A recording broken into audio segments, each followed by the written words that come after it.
어, 기도하고 우리 이제 시작하도록 하겠습니다. 기도하고 시작하겠습니다. 사랑과 자비가 많으신 하나님 아버지, 은혜와 사랑을 감사를 드립니다. 오늘 시간 하나님의 말씀을 살펴볼 때 하나님께서 우리에게 지혜를 주시고 또한 은혜를 더 주셔서 말씀 안에서 우리에게 하나님께서 말씀하시는 것들을 귀 기울이게 하여 주시고 깨닫게 하여 주시고 말씀대로 살아갈 수 있는 아버지 하나님 힘을 얻는 시간 되어지게 하여 주시옵소서. 이 말씀 가지고 구역원들과 함께 나눌 때에도 더 큰 은혜로 함께하여 주시옵소서. 예수님의 이름으로 기도드립니다. 아멘. 자, 오늘 말씀 제목은요. 보혜사 지난번에 한번 살펴봤죠. 한 2주 전에 2주 전, 3주 전에 살펴봤는데요. 보혜사에 대해서 그러니까 성령에 대해서 한번 더 살펴보도록 하겠습니다. 먼저 들어가기 전에 보혜사라는 말은 돕는 분, 그죠? 어시 어 어시스터 선? 네, 그럴 수 있겠습니다. 보혜사, 네, 돕는 분이시죠. 성령님이시고요.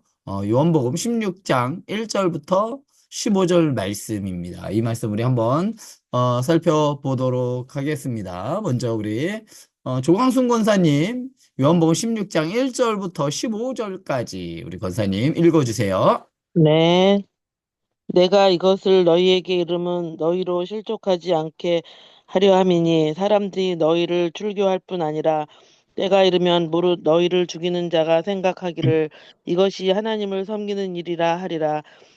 그들이 이런 일을 할 것은 아버지와 나를 알지 못함이라. 오직 너희에게 이 말을 한 것은 너희로 그때를 당하면 내가 너희에게 말한 이것을 기억나게 하려 함이요. 처음부터 이 말을 하지 아니한 것은 내가 너희와 함께 있었음이라. 지금 내가 나를 보내신 이에게로 가는데 너희 중에서 나더러 어디로 가는지 묻는 자가 없고 도리어 내가 이 말을 함으로 너희 마음에 근심이 가득하였도다. 그러나 내가 너희에게 실상을 말하노니 내가 떠나가는 것이 너희에게 유익이라. 내가 떠나가지 아니하면 보혜사가 너희에게로 오시지 아니할 것이요 가면 내가 그를 너희에게로 보내리니 그가 와서 죄에 대하여 의에 대하여 심판에 대하여 세상을 책망하시리라. 죄에 대하여라 함은 그들이 나를 믿지 아니함이요 의에 대하여라 함은 내가 아버지께로 가니 너희가 다시 나를 보지 못함이요 심판에 대하여라 함은 이 세상 임금이 심판을 받았음이라. 그런가? 15절까지입니다. 아, 그렇군요. 예. 네. 내가 아직도 너희에게 이를 것이 많으나 지금은 너희가 감당하지 못하리라. 그러나 진리의 성령이 오시면 그가 너희를 모든 진리 가운데로 인도하시리니 그가 스스로 말하지 않고 오직 들은 것을 말하며 장래일을 너희에게 알리시리라. 그가 내 영광을 나타내리니 내 것을 가지고 너희에게 알리시겠음이라. 무릇 아버지께 있는 것은 다 내 것이라. 그러므로 내가 말하기를 그가 내 것을 가지고 너희에게 알리시리라 하였노라. 아멘. 아멘. 자, 오늘 말씀 보기 전에요. 오늘 16장의 1절이 내가 이것을 너희에게 이름은 너희로 실족하지 않게 하려 함이다 라고 얘기를 해요. 내가 이것을 너희에게 일렀다라는 것은 이 앞장이죠. 15장과 연관이 있어요. 전에도 한번 말씀드렸듯이 이 신약 성경에서 이 장절은요. 후대에서 그냥 나눈 것일 뿐이에요. 원래는 통으로 되어 있습니다. 그래서 15장과 16장은 그냥 별개의 장이 아니라 연결되어 있어요. 그래서 15장이 어떤 내용이었는지 알면 내가 이것을 너희에게 이룬 것이 무엇인지 알 필요가 있죠. 그래야 16장이 이제 진행이 될 것 같습니다. 그래서 15장을 한번 요약을 하면 15장의 처음에는요. 나는 포도나무요? 나는 참 포도나무요. 내 아버지는 농부다라고 하면서 참 포도나무에 대한 이야기를 먼저 하셨어요. 그러시면서 뭐라고 했냐면 나는 포도나무고 너희는 가지야. 그래서 너희가 내 안에 있어야 돼. 내 안에 거하라라고 말씀을 하셨어요. 그러면 어떻게 된다고요? 너희가 내 안에 있을 때에 너희는 많은 열매를 맺을 수가 있단다라고 말합니다. 그러면서 그 뒤에는 똑같은 이야기를 하는데 뭐라고 하시면 내 안에 거하라라고 말씀하십니다. 내 사랑 안에 거하라라고 말해요. 처음에는 내 안에 거하라라고 하고 더 더 나아가서 내 사랑 안에 거하라라고 합니다. 그런데 왜 사랑 안에 거하라라고 말씀하시냐면요. 그렇게 할 때 11절 말씀에서 그렇게 하면 어떻게 된다? 내 기쁨이 너희 안에 있어서 기쁨이 너희고 충만하게 된다라는 거예요. 그래서 여기에서는 많은 열매를 맺는 것과 기쁨이 충만하게 되는 것은 같은 의미로 사용되었습니다. 그러면서 그 뒤에 말씀이 이어져 가는데 그 말씀은 어떤 말씀이냐면요. 제자들과의 관계에 대한 이야기를 뒤에서 하시게 돼요. 제자들과의 관계. 자, 이제 내가 너희를 너희가 나를 택한 것이 아니라 내가 너희를 먼저 택했어. 그래서 너희가 항상 내 안에서 열매를 맺게 하기 위해서야. 그래서 너희가 내 이름으로 아버지께 무엇이든지 구하면 다 받을 거야. 라고 하십니다. 그러면서 뒤에 부분에서 뭐라고 하냐면요. 어, 어, 이제 이렇게 이야기합니다. 21절부터 27절이 이제 뒷부분과 연결되는데요. 그러나 사람들이 내 이름으로 말미암아 이 모든 일을 너희에게 하리니 이는 나를 보내신 이를 알지 못함이라. 세상 사람들이 알지 못해서 너희를 미워해. 나를 미워하는 것처럼 너희를 미워해. 왜냐하면 그 사람들이 내가 누군지 모르기 때문이야. 그렇게 이야기를 합니다. 그러면서 뭐라고 얘기하시냐면 26절에 내가 아버지께로부터 너희에게 보낼 보혜사 곧 아버지께로부터 나오시는 진리의 성령이 오실 때에 그가 나를 증언하실 것이고 너희도 처음부터 나와 함께 있었으므로 증언하리라라고 말합니다. 이 앞부분은 뭐냐면요. 너희가 내 안에서 많은 열매들을 맺고 그들에게 기쁨이 많을 거야. 기쁨이 충만할 거야. 그런데 얘들아, 그런데 세상은 너희를 어떻게 할 거냐면 핍박할 거야. 너희가 정말 뭐라고 얘기했냐면 세상이 나를 미워한 것처럼 너희도 미워할 거야. 그러니까 예수님께서 이제 앞으로 잡히시고 고난당하시고 죽으실 건데 그것만큼 너희도 세상이 너희를 미워할 거야. 그렇지만 당황하지 말아라. 두려워하지 마. 지금은 너희가 이해되지 않을 거야. 지금 상황이. 이제 너희에게 닥치는 그 고난의 상황들을 너희는 이해 못하지만 이제 진리의 영이 오시면 그가 나를 증언할 거야. 그러니까 내가 어떤 사람인지, 내가 누군지 진리의 영이 나를 증명할 거야. 그리고 너희를 깨닫게 할 거야. 라고 예수님께서 15장을 마무리를 지읍니다. 그러면서 내가 너희에게 미리 말하는 거는 너희가 실족하지 않게 너희가 넘어지지 않게 하려고 하는 거야. 내가 이제 미리 너희들에게 환난이 당하고 고난이 당할 건데 그것을 내가 미리 얘기해 주잖아. 그러니까 너희는 고난이 올 때, 아, 그래. 주님께서 얘기했던 게 이거구나. 그걸 깨닫게 되는데 그게 누구에 의해서? 성령에 의해서 그때 내가 무슨 말을 했었고 내가 이렇게 한 이야기들을 그걸 기억나게 하시고 생각나게 하셔서 너희가 나가 누구인지 알게 하실 거야. 근데 그분은 바로 성령이야. 라고 이야기를 하십니다. 그런데 이제 15장에서는 핵심은 뭐냐면요. 세상이 결국은 너희를 미워할 거다. 나를 미워한 것 같이 세상이 너희를 미워할 거야. 그런데 그거로 끝나는 게 아니야. 끝나는 게 아니라 내가 지금 한 이야기들을 어떤 의미였는지 생각나게 해주시는 영, 보혜사를 내가 보내줄 거야. 라고 하면서 보혜사에 대한 이야기가 나옵니다. 자, 16장에 있는 이 보혜사는요, 어떤 분이시냐면, 보면요, 어, 자, 어, 첫째로는 내가 아버지께로부터 너희에게 보낼 성령이라는 의미죠. 자, 즉 나를 보내시기로 너희에게 보낼 성령님. 그 성령님을 내가 너희에게 보낼 것이다. 라고 하면서 26절에 보면요. 15장 26절에 보면 나와요. 내가 아버지께로부터 너희에게 보낼 보혜사. 어떻게 보낸다고요? 내가 아버지로부터 너희에게 보낼. 그죠? 내가 직접 보내는 거, 내가 직접 보낼 수도 있지만, 아버지로부터 너희에게 보내. 그러니까 아버지께서 이 모든 것을 계획하셨다. 그리고 또 아버지께로부터 나오시는 진리의 성령. 그러니까 아버지로부터 오고 아버지로부터 나오시는 진리의 성령. 이게 뭐냐면 엄청 중요해요. 성령이 이 이야기 때문에 종교 재판까지 열리고 엄청난 논쟁이 일어났던 분이에요. 성령은 어디로부터 오시느냐? 아버지께로부터 오는데 이게 그러면 이전에는 성령이 없었던 때가 있지 않았느냐라는 이야기가 있어요. 이게 필요계 논쟁인가? 그래요. 그런데, 이 성령님이 없었던 때가 과연 있었느냐? 라고 하면서 이 시기에 대해서 논쟁이 일어났던 문장이 바로 26절이에요. 아버지께로부터 나온다라고 하면 어느 때는 없었던 적이 있었겠네?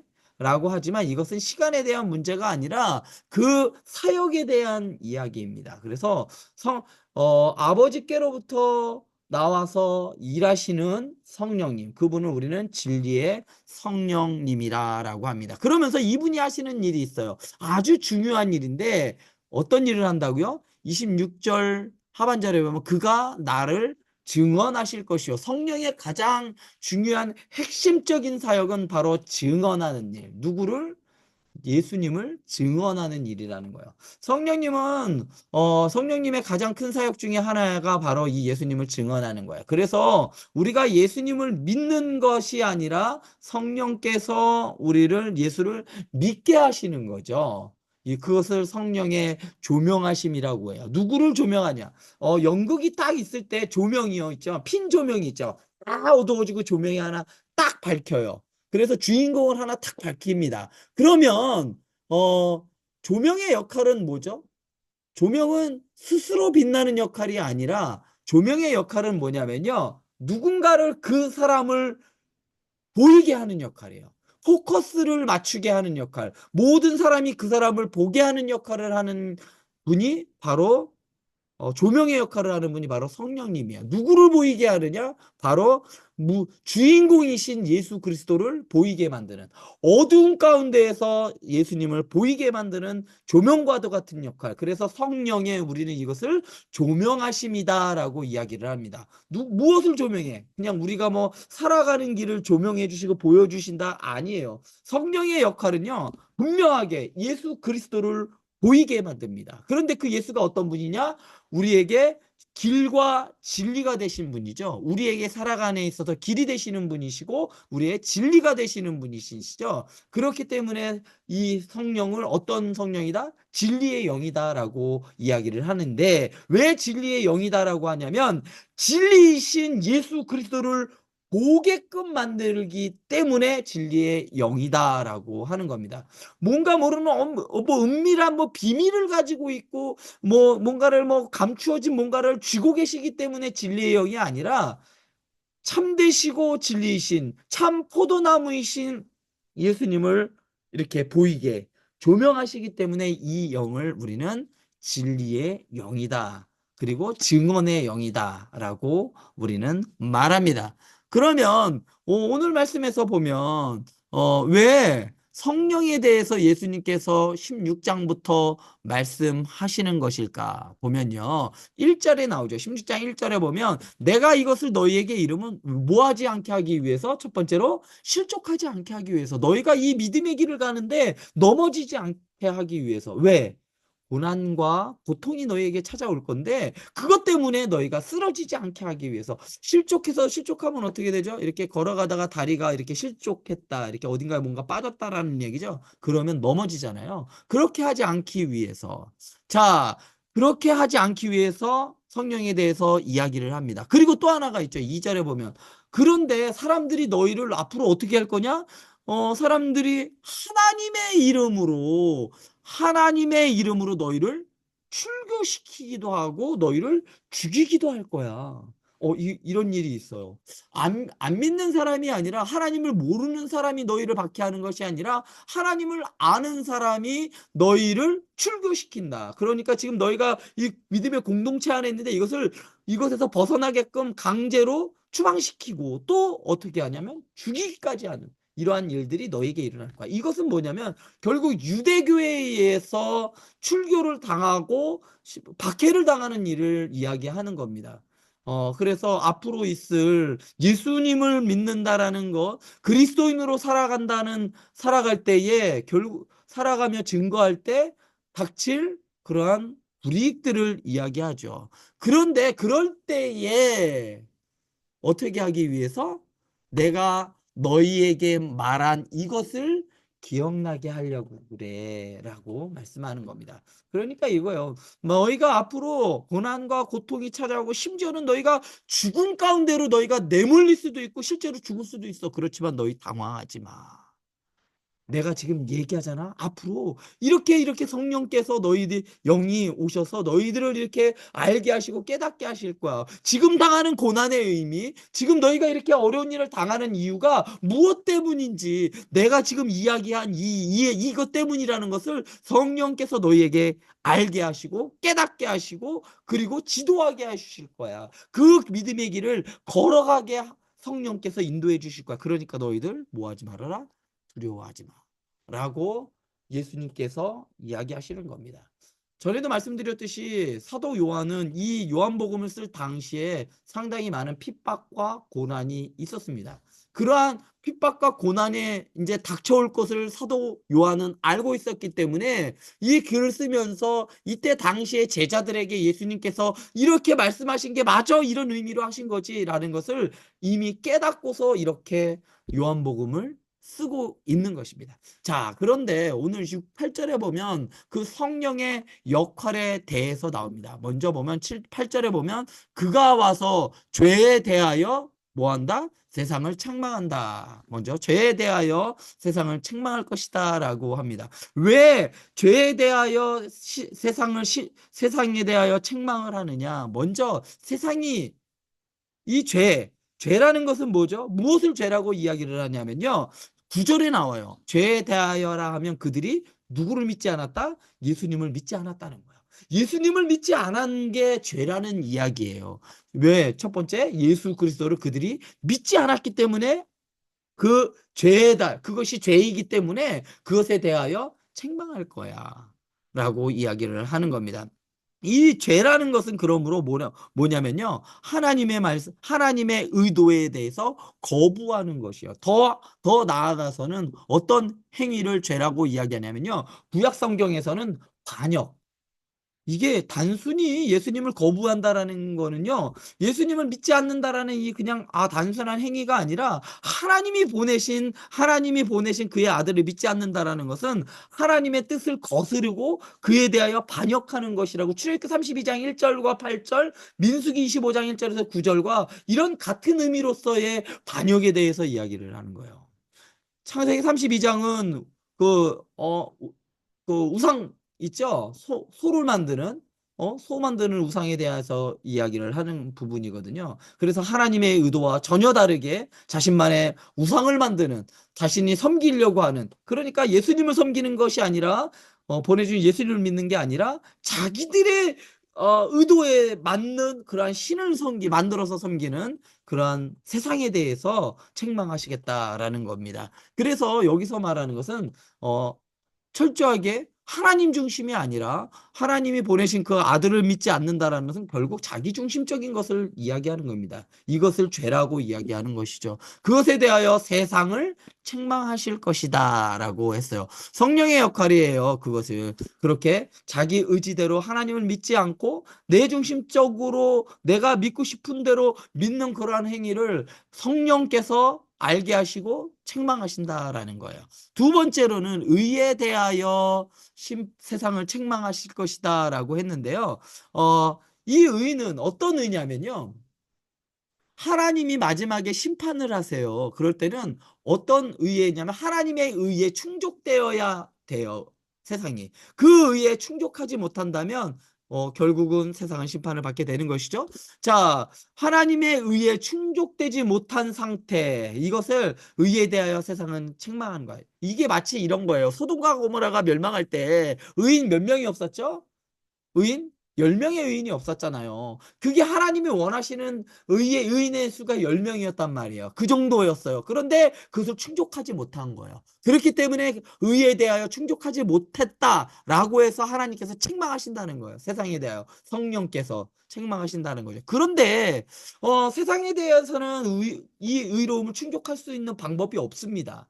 아무리 착한 일을 해도 이것을 충족할 수가 없어요. 그런데 오늘 말씀에서 예수님께서 십자가에 달려 죽으시고 부활하셔서 하나님의 보좌 우편에 가셨을 때에 예수 그리스도의 그 십자가의 공로, 그거를 덧입음으로 하나님 앞에서 우리는 어떻다 칭함을 받죠? 의롭다 칭함을 받잖아요. 세상은 아무리 어떻게 해도 그들의 하나님의 의로움을 충족할 수 없지만 예수님을 믿는 자들은 이 의로움을 충족할 수 있다는 말입니다. 그래서 예수님을 또 어떻게 하냐면, 세상이 이제 예수님께서 십자가에 달려 죽으시기 전이잖아요. 세상이 예수님을 정죄합니다. 너 죄인이야 라고 해서 십자가에 못 박아요. 그래서 죽이죠. 그런데 예수님께서 죄가 있으셨나요? 죄인이 아니라 예수님은 어떤 분이셨죠? 의로운 분이셨죠. 그럼에도 불구하고 세상이 예수님을 정죄했잖아요. 이 정죄한 이것을 예수님의 부활로 세상의 불의함을 증명해 보이는 것이죠.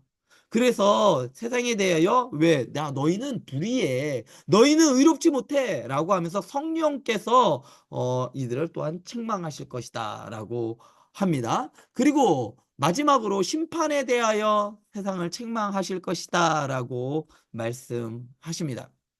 자, 어떤 것에 대하여 심판하시는 걸까요?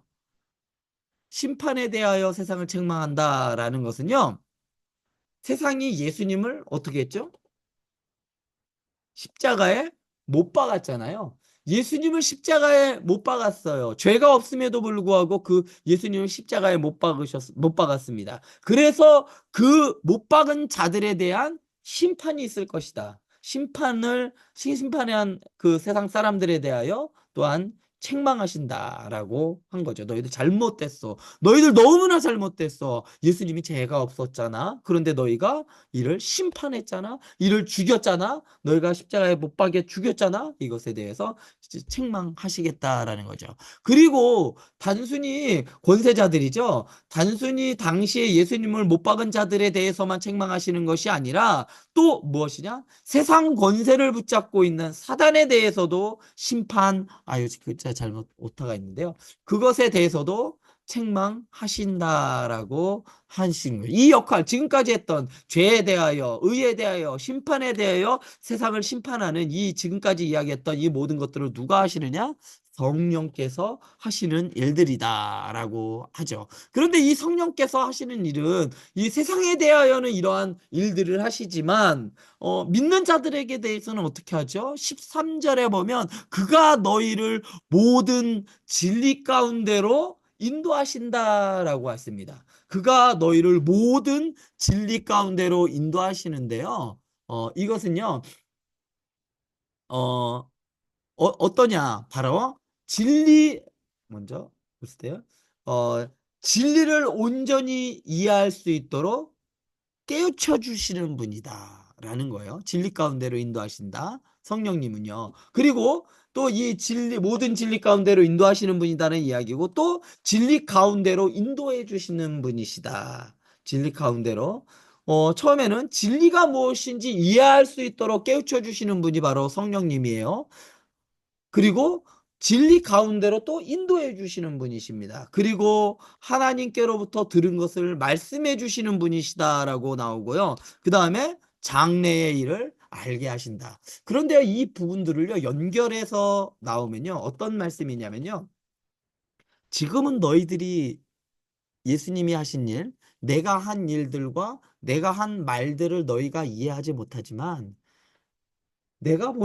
아버지께서 보내주는 보혜사 성령님이 너희에게 임하면 어떤 일들이 벌어질 거냐면, 내가 지금까지 한 일들, 그리고 내가 한 말들을 온전히 이해할 수 있도록 깨우쳐 주실 거야.